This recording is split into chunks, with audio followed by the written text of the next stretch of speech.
Labadiena, tai yra labas vakaras. Dabar bus išvašyta ir čia bus atrinkta eilutė, ta prasme, apie rojus ir pragarus.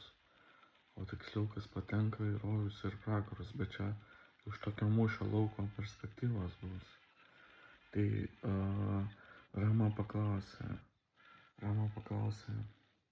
o išminčiau pasakyk man, kuris iš karių yra didvyris, o kuris tiesiog žvėris ir karo nusikaltėlis.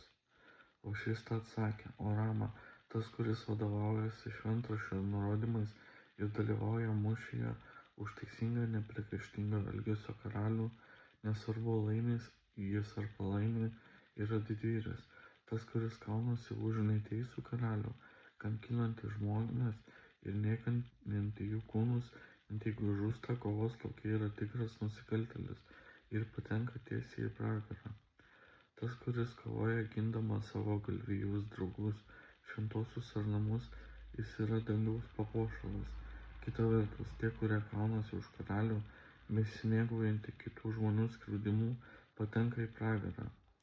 Tik mūšio lauke žuvęs didvyris patenka į dangų, tačiau ten nepateks tas, kuris nors ir žūsta mūšyje, tačiau kovoja už neteisingus tikslus.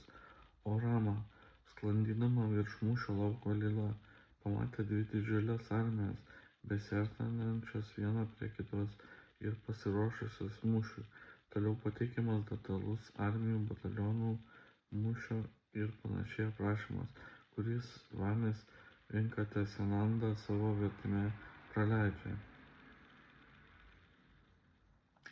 Atėjus vakarui Lilos vyras sušaukė karinę tarybą dėl rytinių įvykių, o vėliau atgulė miegoti. Dvi moteris, judėdamos kaip oro dvelksmas, paliko mūšio lauką ir pateko į būstą, kuriame miegojo karalius. Gerai, garbė Dievui, tada būtų teko.